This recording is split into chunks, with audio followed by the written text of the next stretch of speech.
تو میں عیسائی بھائیوں کو سمجھا دیتا تھا کہ یار ہم کو ان کو موقع نہیں دینا. یہ اگر ٹھیک ہے کہ 100 چیخیں مارتے ہیں تو میری وجہ سے ایک چیخ زیادہ کیوں, 101 کا ایک ہو, ہے نا.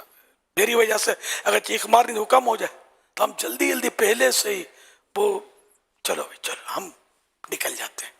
یہ ہم کرتے تھے. یہ اگر سارے زائرین ایسا اگر ذہن بن جائے نا تو پھر یہ کہ ظاہر ہے کہ وہ شور جو ہے وہ, لیکن اب ذرا ہر ایک کو سمجھانے کیسے جائے, ہر ایک کا ذہن کیسے بنے. مختلف زبانوں کے لوگ ہوتے ہیں وہاں, اپنی اپروچ تو ہی نہیں, تو یہیں بول سکتے ہیں.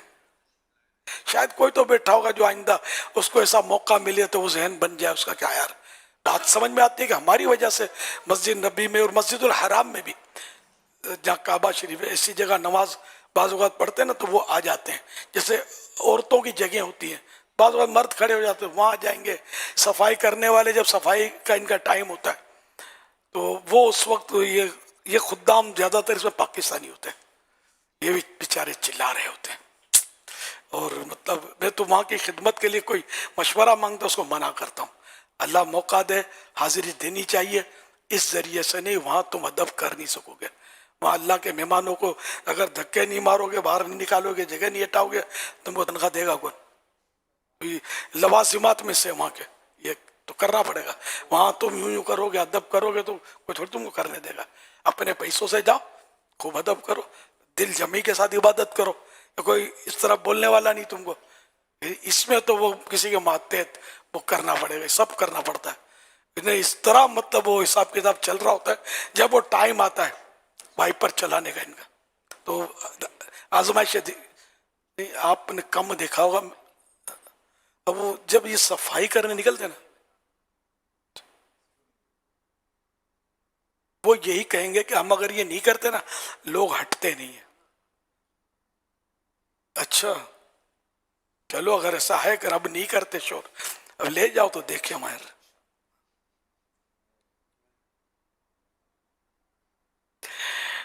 تمہارا لے کے با ادب با نصیب, بے ادب بے نصیب. اللہ ادب نصیب فرمائے, ہماری وجہ سے بے ادبی کوئی نہ کرے. صلو علی الحبیب صلی اللہ علیہ وسلم. میرا ایک سوال ہے امیر علیہ سنت سے, اگر کوئی بندہ بڑی عمر کا قرآن بھی سیکھنا چاہے تو وہ کیا کرے؟ بڑی عمر کا قرآن مجید سیکھنا چاہے تو کیا کرے؟ سیکھے. میں نے تو ایک بزرگ کو دیکھا تھا, قاعدہ پڑھ رہے تھے وہ مسجد میں ہمارے سائیں بھائی کے پاس. ان کی بھویں بھی سفید تھی, تو بتایا جاتا تھا کہ شاید 100 سال سے اوپر ان کی عمر تھی. وہ قاعدہ الف با تا سا پڑھ رہے تھے. تو جب آنکھ کھلی ہوا سویرا. تو بڑی عمر سے گھبرانا نہیں چاہیے. ہم مطلب پڑھنا شروع کر دیں, اللہ کی رحمت ہوگی تو ہو سکتا ہے کہ یہ اس مایوسی کی عمر میں بھی آدمی پڑھے اور تو اللہ کو پسند آ جائے, اس کی بخشش ہو جائے. علم دین تو بس وہ حاصل کرنے مطلب آدمی اس کی حرص رکھے. جیسے کہ وہ بارگاہ رسالت میں ایک صحابی تھے, کچھ گفتگو ہو رہی تھی, اتنے میں حضرت جبریل امین حاضر بارگاہ رسالت ہوئے اور اللہ پاک کا سلام پیش کیا اور عرض کیا کہ یہ شخص جو آپ سے گفتگو کر رہے ہیں ان کی زندگی 1 ساعت رہ گئی ہے, 1 ساعت. تو پیارے آقا صلی اللہ علیہ وسلم نے ان کو بتایا کہ تمہارے لیے یہ پیغام آیا ہے جبریل امین.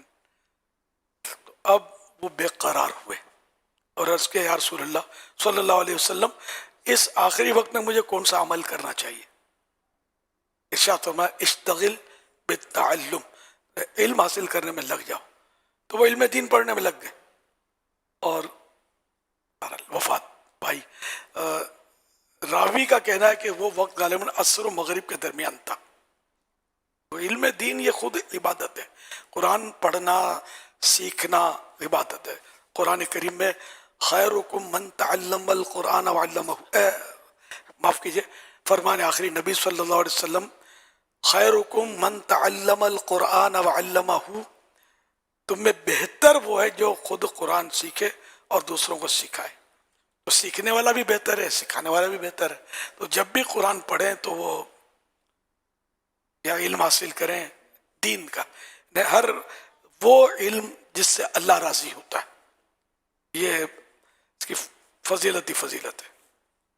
صلو علی الحبیب صلی صلی اللہ اللہ علیہ محمد. مدرسہ یہ بھی اس میں ہے نا کہ اگر اور کوئی اگر اس وقت ہوتا عمل جو بہتر ہوتا تو سرکار صلی اللہ علیہ وسلم وہ ارشاد فرماتے کہ یعنی علم دین حاصل کرنا سب سے بہتر عمل. جب ایسے الحمدللہ کریم مدرسۃ المدینہ بالغان اور ہمارے جو جامعۃ المدینہ اس میں بڑی عمر کے بھی لوگ جو ہے وہ علم حاصل کرتے ہیں. ایک اسنائب ہے نا وہ میرے خیال سے 60-65 سال عمر ہے اور درس دور حدیث میں امتحان دیا تھا، انہوں نے فیل ہو گئے، پھر انہوں نے دوبارہ اگلے سال امتحان دیا. جو شاگرد روایت میں یہ حصہ ہے کہ اگر کوئی اور شاید راوی کہتے ہیں راوی، یا شرح ہے. اصل سرکار صلی اللہ علیہ وسلم کی کئی روایتیں ایسی ہیں جو یہی کہا جائے گا اس میں کہ یہ بہتر ہے.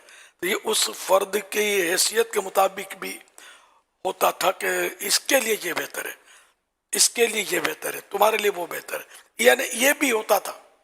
تو اس لیے وہ ہم مطلقاً ایک روایت سے ہر عبادت سے افضل کسی فعل کو قرار دے نہیں سکتے، اپنے طور پر نہیں دے سکتے.